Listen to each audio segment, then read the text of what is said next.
What happens when a political rookie goes head-to-head with one of the most powerful leaders in Congress? A heated confrontation, explosive allegations, and a twist no one saw coming. This is a political showdown that could change everything. Karoline Leavitt, a rising Republican star, takes aim at House Minority Leader Hakeem Jeffries with bombshell evidence that could end his career. But when Jeffries fights back with irrefutable proof, the tables turn, and fast. Get ready for a behind-the-scenes look at a drama that could alter the future of American politics. But before we dive into this story, I want to hear from you. Comment down below. Where in the world are you watching from? Let's light up this comment section. And hey, if you love stories with high drama, power shifts, and the kind of moments that leave people speechless, you're in the right place. Tap that subscribe button right now. Hit the notification bell so you never miss when we drop the next chapter in these powerful, untold stories.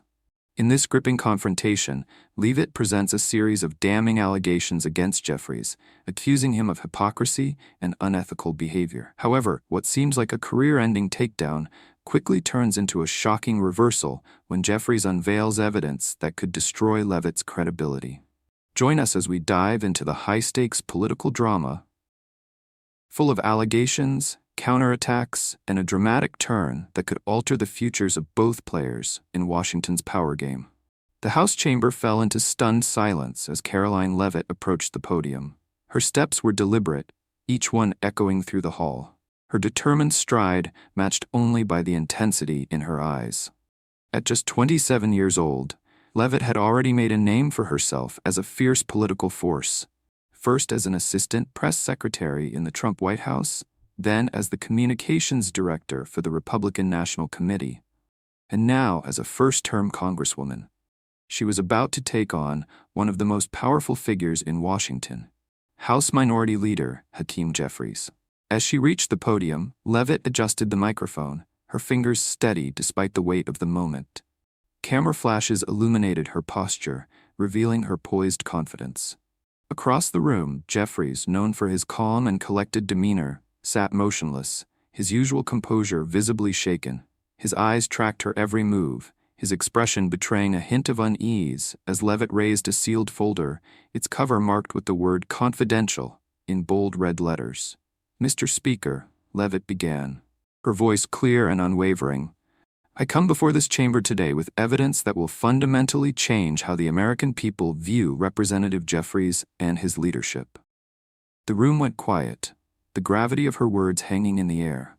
"What I am about to reveal demonstrates a pattern of actions that directly contradict everything he has claimed to stand for," she continued, her gaze locking onto Jeffries. The tension in the chamber was palpable, as everyone waited for the bombshell she was about to drop. Leavitt opened the folder and placed the first document on the overhead display. Gasps rippled through the chamber. Representatives from both parties leaned forward in disbelief as they realized what she'd just uncovered. It was political dynamite, proof that could bring down Jeffries' two-decade career in an instant. Before diving into the explosive confrontation that was unfolding in front of them, Leavitt paused, surveying the chamber. She could feel the weight of every eye on her, the expectation hanging in the air. The stakes were incredibly high. This wasn't just about one politician or one party, but about the very integrity of Washington itself. The murmurs in the chamber died down as Leavitt prepared to reveal the evidence that could alter the political landscape. "Before we dive into this," she said, her voice unwavering as she glanced at the camera, "make sure to like this video and subscribe to our channel for more political revelations that the mainstream media refuses to cover." The reminder of the channel's influence wasn't just a casual plug, it was a nod to the fight she was about to wage, not just on the floor of the House, but in the court of public opinion. Leavitt was playing a larger game. She wasn't just confronting Jeffries in front of his peers, she was taking her battle to the American people, hoping that her bold moves would resonate far beyond the chamber's walls. Karoline Leavitt had never been one to shy away from confrontation. She had built her career on fearlessness, a trait that had set her apart even before she entered Congress. At just 27, she had already achieved a level of political clout that most could only dream of.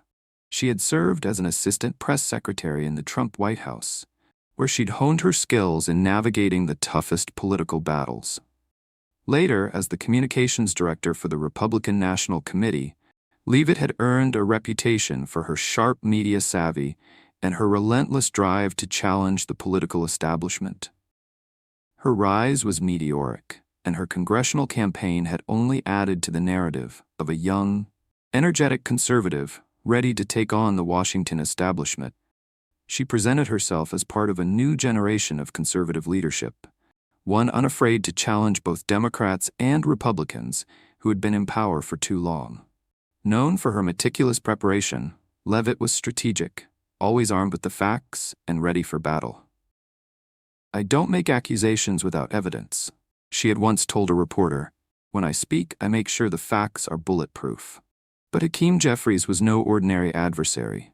A seasoned politician with decades of experience, Jeffries had built a reputation as a measured, principled leader. Rising through the ranks of the Democratic Party, he had succeeded Nancy Pelosi as the leader of the Democratic caucus in the House.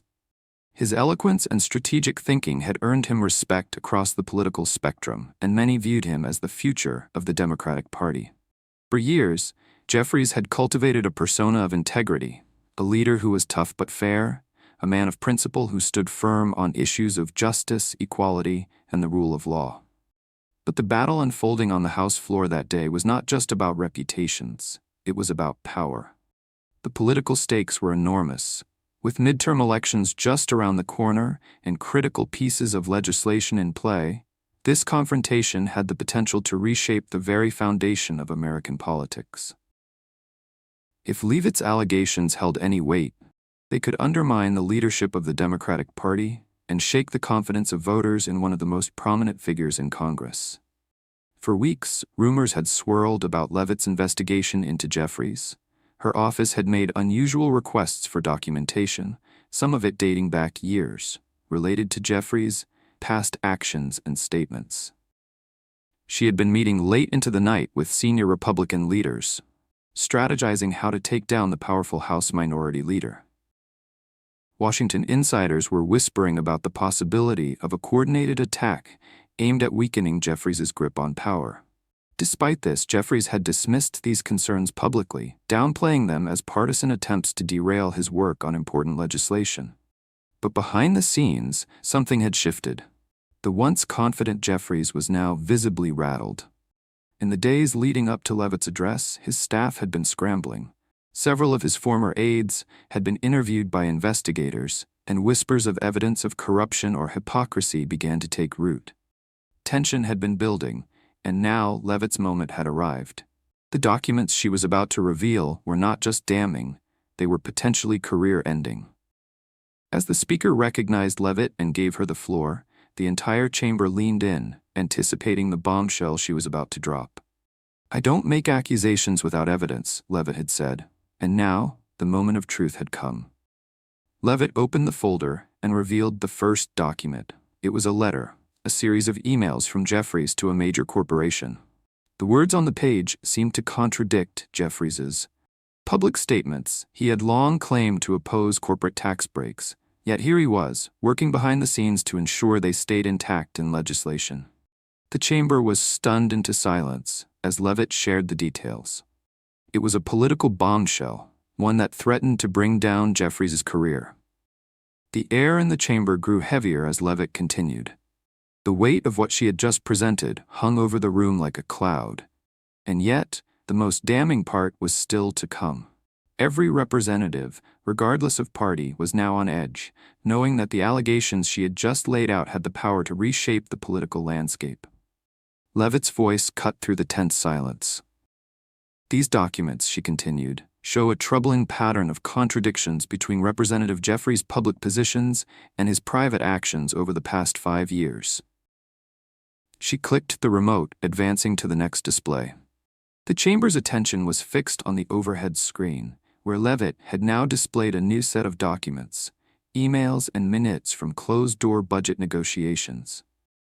The room collectively gasped as the evidence came into focus. Jeffries, a longtime champion of fighting for the middle class and opposing corporate tax breaks, was shown to have been working behind the scenes to ensure corporate tax provisions remained intact in key legislation. Leavitt's finger pointed to a specific email thread between Jeffries and top corporate lobbyists, where he appeared to assure them that their interests would be protected despite his public opposition to such tax cuts. A Democratic representative shot to their feet. "Point of order, Mr. Speaker." The interruption was immediate, as one senior Democratic member objected to the disclosure of what he claimed were confidential materials. "These documents appear to be from closed-door negotiations," the representative said, his voice firm. "Their release may violate House rules." The Speaker paused and reviewed the documents briefly. The room was filled with hushed murmurs. The tension was palpable as everyone waited for the Speaker's decision. After a long silence, the Speaker responded, "The documents appear to have been properly obtained through oversight channels. The representative may continue." Leavitt nodded respectfully. "I understand the sensitivity, which is why I've been meticulous in ensuring that all of these materials were obtained through proper procedures." Her tone was unwavering as she flipped to the next document. "Let's move on." She clicked the remote, revealing another explosive piece of evidence. An audio transcript from a private fundraiser held by Jeffries in Manhattan just last year. The transcript showed Jeffries assuring wealthy donors that, while he publicly advocated for stronger financial regulation, he was privately more pragmatic about Wall Street oversight. "Mr. Speaker, this conversation was not about championing the American people," Leavitt said, her eyes sweeping across the room. "This was about reassuring the richest individuals that they had a friend in Representative Jeffries. A friend who would look out for their interests, no matter what he said in front of his constituents." Murmurs filled the chamber again, louder this time. Both Democrats and Republicans were exchanging glances, trying to process what they had just heard. Some Democratic representatives rose in protest, their voices quick to defend Jeffries, while others sat back, unsure of how to react. Jeffries, visibly agitated, stood up from his seat and approached the podium, trying to keep his cool. "These comments are being presented entirely out of context," he said, his voice controlled but tense. "The discussion was specifically about finding bipartisan compromise, not about advocating for Wall Street interests. Let me make this clear. I have always put the interests of the American people first." Leavitt remained calm, her response sharp. "I've provided the full transcript to the clerk, Mr. Speaker, and let me assure you, the context is clear. Jeffries wasn't looking for compromise. He was looking to protect the very interests he claims to oppose." The tension in the room reached a fever pitch as Jeffries took a moment to compose himself. The Speaker called for order, and the chamber quieted. Leavitt continued, unfazed. "But let's move beyond words and look at something more concrete," she said, her fingers once again clicking the remote. The next display revealed Jeffries' financial disclosures and voting records, side by side. Here we have Jeffries' financial disclosures, which show that in the weeks leading up to his vote against a key drug pricing measure, his personal investments in pharmaceutical companies increased by 300%. This is the same measure he had previously promised to support, and yet, when it came time to vote, he turned his back on it. The room was now filled with chaos. Representatives on both sides of the aisle rose to their feet, some in anger, others in disbelief. The allegation was explosive, one that could have serious ramifications. A few Democratic representatives shouted out in protest, trying to deflect the accusation, but the damage had already been done. Leavitt had raised the stakes, and it was unclear how Jeffries could recover from this. The atmosphere in the chamber grew even more charged as Leavitt, confident and composed, moved to the next set of evidence. The tension was palpable, the political stakes higher than ever. Her next move would be critical, and she was ready to drop another bombshell. "Let's move beyond speculation and take a closer look at something even more concrete," Leavitt said, her voice steady as she clicked the remote again. The screen shifted, now showing financial disclosures and voting records side by side. This time, the evidence wasn't just about words or private meetings. It was about cold, hard facts. The chamber fell into a stunned silence as Leavitt revealed a troubling connection between Jeffries' financial interests and his voting record. "This," she began, pointing to the screen, is a glaring conflict of interest that demands attention. Her finger traced the numbers on the financial disclosures, which revealed something that no one had expected to see. Representative Jeffries had increased his personal investments in pharmaceutical companies by a staggering 300% in the weeks leading up to his vote against a major drug pricing bill, a bill he had previously championed and promised to support. Gasps rippled through the chamber. The contradiction was undeniable. Jeffries had spent years positioning himself as a staunch advocate for affordable health care, promising to fight against the high cost of prescription drugs. Yet here, in black and white, was the proof that just days before the vote, he had significantly increased his financial stake in the very companies that would benefit from the legislation's failure. Leavitt's voice cut through the stunned silence. "Let's be clear," she said, her eyes narrowing as she looked across the room. While telling his constituents that he was fighting for lower drug prices, Representative Jeffries was quietly betting on the very pharmaceutical companies whose profits would soar if the bill didn't pass. Several Democratic representatives shot to their feet in protest, their voices rising in defense of their leader. "This is a political attack," one shouted. "This is a blatant attempt to mislead the American people." But Leavitt was undeterred, her focus laser-sharp. "I know these allegations are difficult to swallow," she said, her gaze locking onto Jeffries, who was now visibly angry, his jaw clenched. "But the facts are clear. The timeline of Jeffries' investments and his vote on the drug pricing measure can't be ignored. His actions speak louder than his words." The room was buzzing with murmurs and whispers. Some Republicans stood up in agreement, clearly eager to see how Jeffries would respond to this explosive new revelation. Others exchanged uncertain glances, recognizing the gravity of the situation. The speaker, struggling to maintain order, banged his gavel and called for silence. Jeffries, now standing at the podium, tried to regain control of the situation. His voice was firm, but there was a trace of frustration in his words. "This is a blatant misrepresentation," he said, his eyes flashing with anger. "I have always been transparent about my investments. These are mutual funds, managed by a third-party financial advisor. I have no control over individual stock selections. The insinuation that I made this investment with some nefarious intention is absolutely false." For a moment, it seemed that Jeffries had successfully countered the allegation. His defense appeared airtight. After all, many politicians did invest in mutual funds. But Leavitt was prepared for this. She had anticipated this exact response, and now she was ready to show that Jeffries' defense didn't hold up under scrutiny. Leavitt gave him a moment to speak before responding, her voice cool and composed. "I've heard this argument before, Representative Jeffries," she said, "but the truth is that the timing of your investment is what makes it so troubling. Your financial advisor may have managed your portfolio, but you made the decision to increase your holdings in pharmaceutical companies right before an important vote. That's not a coincidence." She clicked the remote again, and the screen displayed another set of documents. Emails between Jeffries and his financial advisor. Leavitt's finger pointed to the most damning part of the conversation. The emails showed that Jeffries had specifically sought advice on how to maximize his investments in the pharmaceutical industry, with the advisor providing recommendations that were directly tied to legislation that Jeffries would soon vote on. The timing was too precise, the connections too clear to ignore. The room erupted into chaos. Several Democratic representatives stood to object, claiming that these emails were a misrepresentation, while others rushed to confer with their staff. On the Republican side, some members were visibly leaning in, eager to see how Jeffries would respond.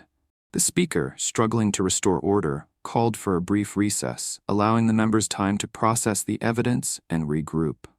But Leavitt wasn't finished. She knew that Jeffries would try to discredit the documents. It was only a matter of time before he claimed they were fabricated or altered. And sure enough, as the recess ended and the session resumed, Jeffries rose once more, his voice laced with anger. "Mr. Speaker," Jeffries began, his tone now tinged with frustration. "These documents are part of a smear campaign, and they're based on incomplete and misleading information. I've already explained how my investments are managed, and now I'm being accused of manipulating my financial holdings for personal gain. This is outrageous. Leavitt didn't flinch. I anticipated this, she said, her voice unwavering, which is why the next piece of evidence is crucial. She clicked the remote again, revealing yet another email, this time one that Jeffries had sent to his financial advisor, detailing specific instructions to purchase stock in certain pharmaceutical companies ahead of the vote on the drug pricing bill. The chamber was now in an uproar, with both sides scrambling to make sense of what they were witnessing. The evidence was mounting, and it seemed impossible for Jeffries to escape the web that was being woven around him. When order was finally restored, Jeffries once again took the floor, his voice rising with frustration. "This is a blatant misrepresentation," he declared. "My investments are in broad-based mutual funds, managed by an independent financial advisor. I have no control over the specific stock selections. This suggestion of impropriety is false and malicious." Leavitt, unfazed, responded quickly. "I anticipated this response," she said, her tone cutting through the rising tension. "Which is why the next document I'm about to present is particularly relevant." She clicked the remote again, revealing a series of emails between Jeffries and his financial advisor. These emails suggested that Jeffries had been involved in specific investment decisions, precisely timed with key votes on pharmaceutical legislation. The chamber erupted once more. Republican representatives leaned forward, eager to see the next move. On the other side, many Democrats appeared uncomfortable, exchanging urgent whispers with their staff. Jeffries, meanwhile, was caught off guard, momentarily stunned by the sudden escalation. Leavitt, unfazed by the chaotic reaction in the chamber, took a deep breath and continued. The stakes were higher than ever. But she wasn't backing down. She knew that the evidence she had presented so far was just the beginning. The accusations she had laid out were explosive, but she was far from finished. This was the critical moment where the narrative could either solidify her position or backfire in spectacular fashion. And she was determined to keep pushing.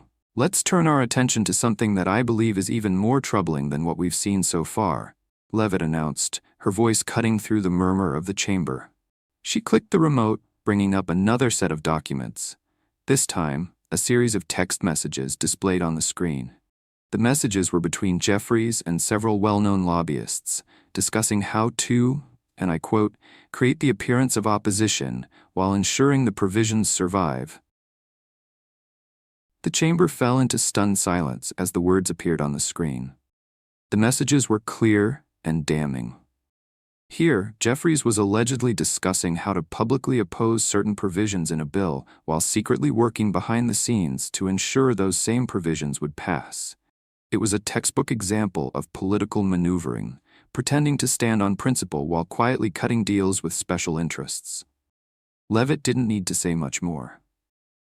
The evidence spoke for itself. The room was now divided, with some members leaning forward, eager to see how Jeffries would respond, while others were already shaking their heads, acknowledging the gravity of what was unfolding. Jeffries had long been known for his eloquent speeches and principled stances, but now these texts suggested something far more cynical, that he was willing to deceive the American people in order to secure political victories. Leavitt's voice rang out, unwavering. These communications, which took place during the same week that Representative Jeffries was telling his constituents he was fighting against the very provisions he was privately assuring lobbyists would survive, are nothing short of hypocrisy. The American people deserve representatives who are the same in private as they are in public. The moment was electric. Some Republicans who had been quiet until now sat forward, nodding in agreement, while others across the aisle exchanged nervous glances. Some Democrats, sensing the implications of what Leavitt had just revealed, were now visibly uncomfortable. Jeffries had built a career on being the voice of reason, the calm, strategic leader in an increasingly polarized environment. But this new evidence threatened to shatter that image entirely. Jeffries was visibly shaken now. He had been caught off guard by the revelations about his investments and voting record. But this was different. The accusations of secretly working with lobbyists went to the heart of his political path. For years, he had prided himself on standing against the special interests that many in Washington had succumbed to. This was the most dangerous accusation yet, Jeffries rose to the podium, his face tight with tension. He glanced at the screen, his eyes narrowing as he reviewed the text messages. His voice, however, remained steady, even though it was clear that he was fighting to maintain control of the situation. "Mr. Speaker," he began, his tone measured but filled with indignation. "These text messages are being presented completely out of context. I've worked in this city for decades, and I know how these conversations go. What you're seeing here is a series of attempts to find common ground in a deeply divided Congress, not some backroom deal to deceive the public." He paused for a moment, allowing his words to sink in before continuing.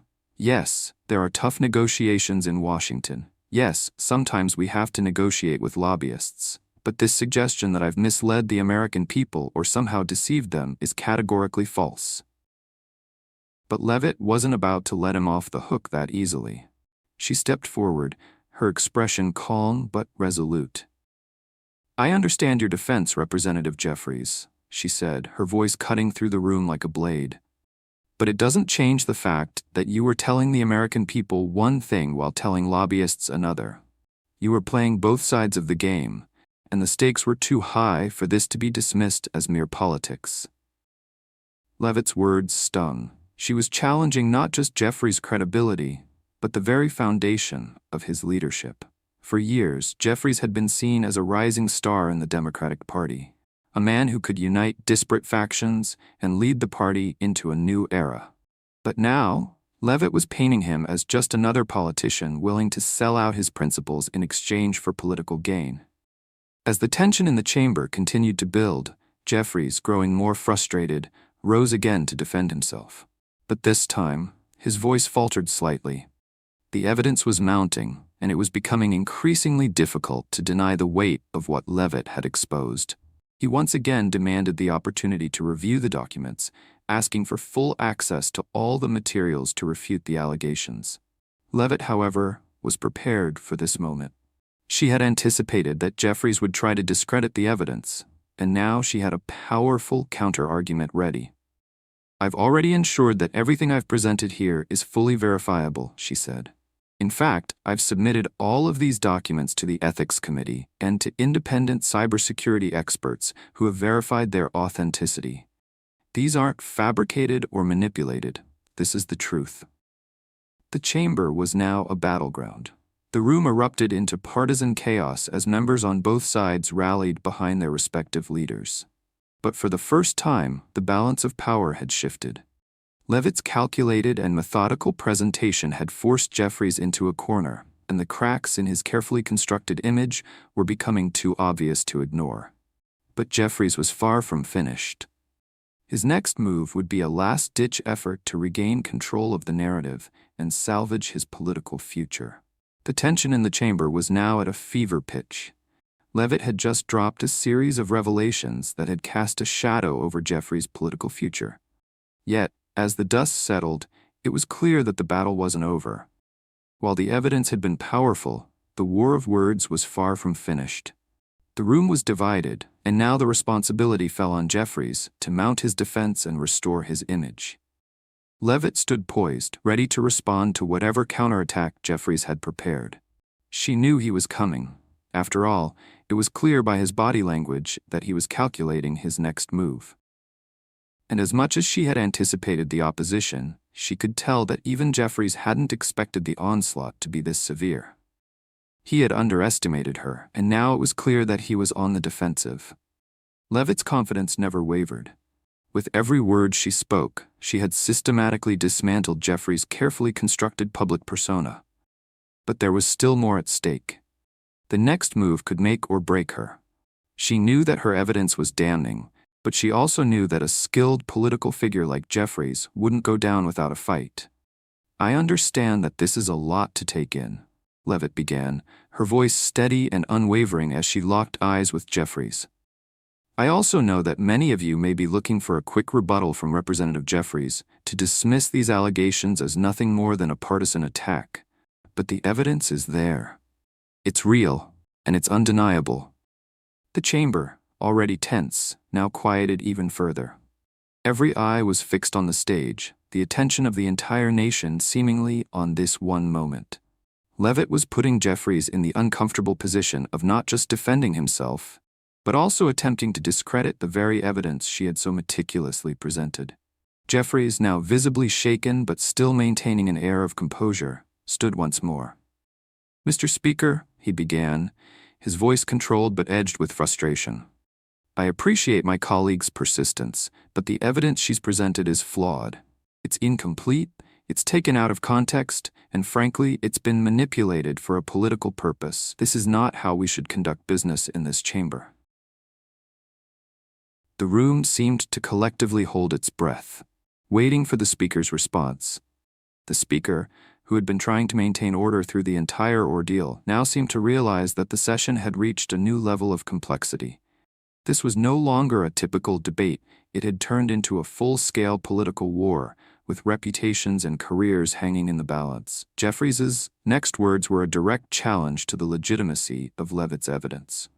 "These documents, these so-called receipts, are not what they appear to be. I demand an opportunity to fully review every single document presented today.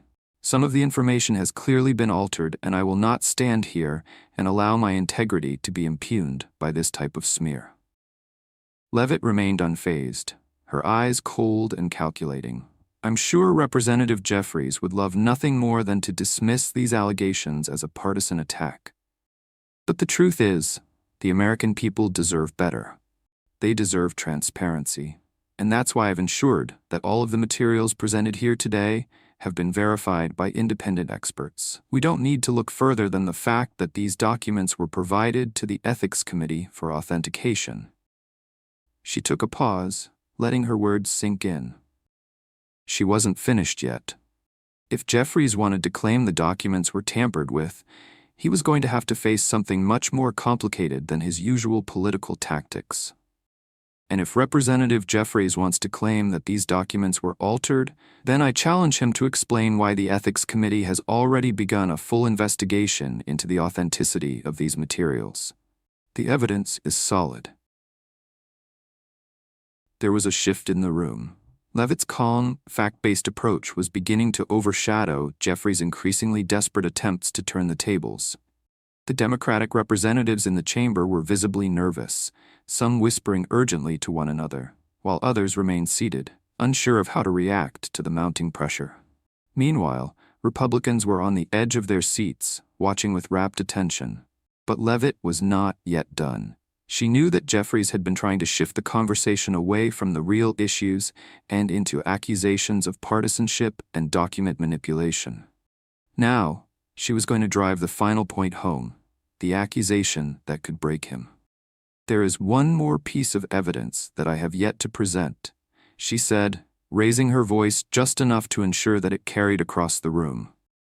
She clicked the remote again, and the screen shifted to another set of documents. This time, it was a new set of communications between Jeffries and representatives from a foreign government.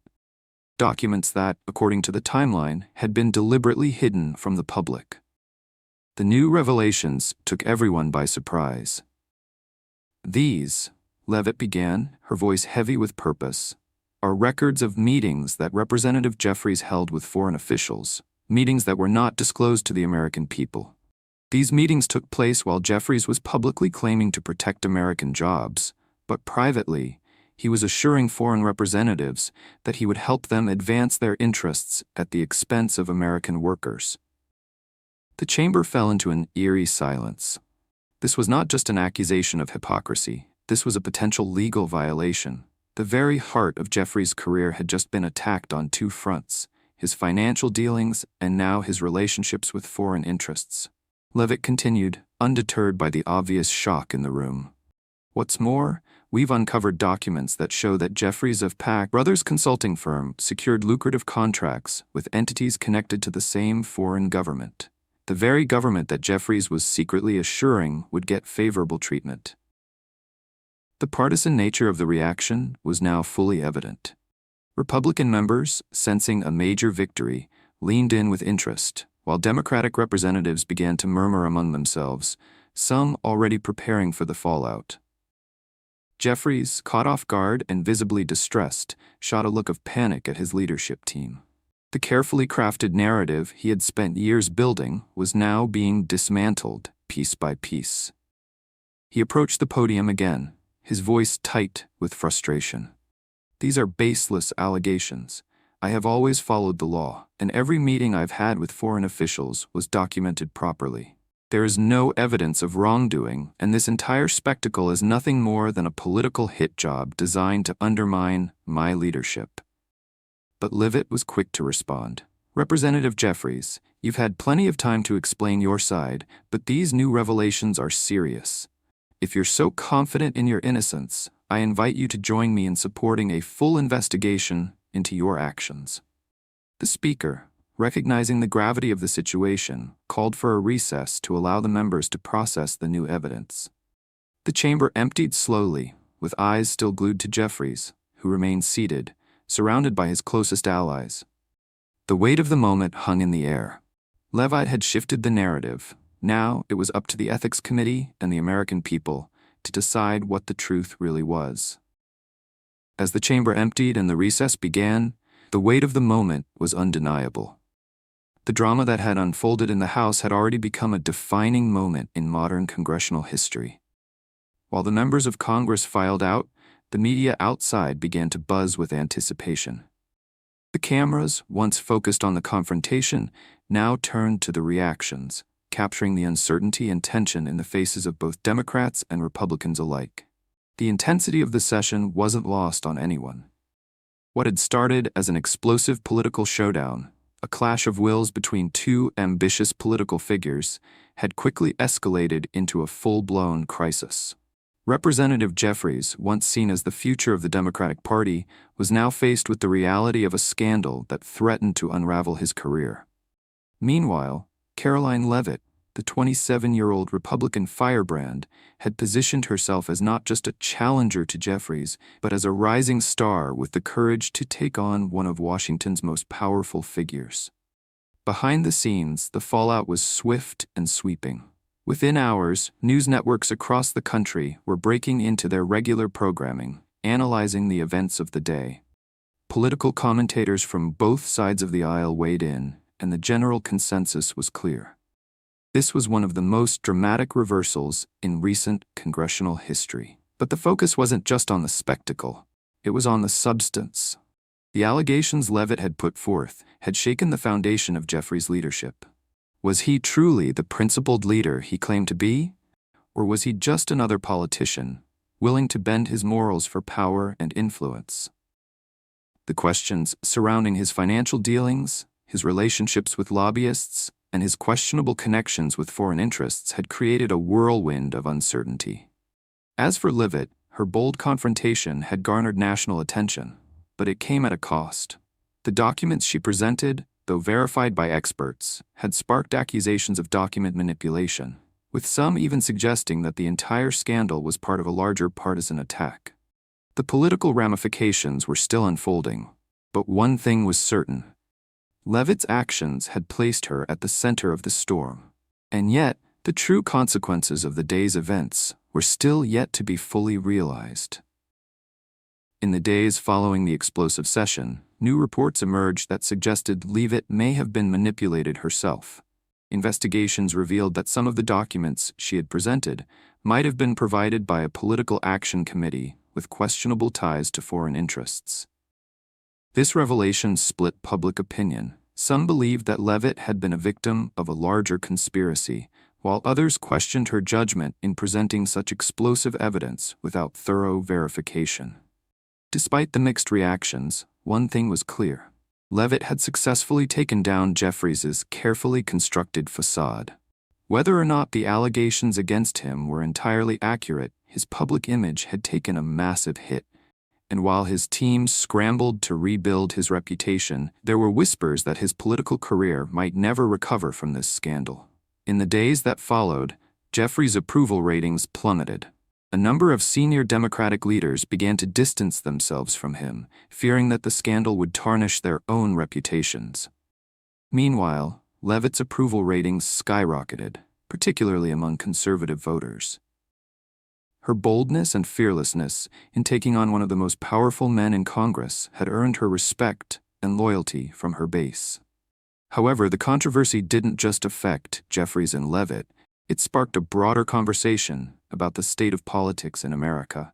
Was this just another example of partisan gamesmanship, or did it reflect a deeper problem with how elected officials interacted with special interests and foreign powers?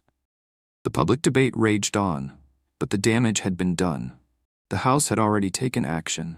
The Ethics Committee had launched an investigation into both Jeffries's and Leavitt's conduct, and a bipartisan working group was formed to create new standards for documentary evidence in congressional hearings. By the time the dust began to settle, new rules had been adopted in the House to ensure that all evidence presented in official proceedings would be independently verified before being accepted. It was a major shift in policy, one that could have long-lasting effects on how Congress operated in the future. The outcome of this dramatic confrontation between Leavitt and Jeffries had changed the landscape of American politics. It served as a stark reminder of the risks involved in the political game, how the smallest misstep or a single unverified piece of evidence could lead to the fall of even the most powerful figures in Washington. As the investigation continues and the fallout from this confrontation plays out, one thing is certain: political power is as fragile as it is coveted. Karoline Leavitt, the young Republican star, may have won this round, but the long-term consequences of this battle are far from clear. Will Jeffries recover, or has this confrontation ended his political career? And where will Leavitt's bold actions take her in the future? Thank you for watching this in-depth breakdown of one of the most dramatic confrontations in Congress in recent memory. If you found this analysis informative, don't forget to like this video, subscribe to our channel for more political insights, and hit the notification bell so you never miss a story. Share your thoughts in the comments below. What do you think about the fallout from this showdown? Was it a case of political manipulation, or did Leavitt uncover the truth? We want to hear from you. Until next time, stay informed, stay engaged, and as always, keep watching the power plays that shape our world. Thank you for watching. See you in the next video.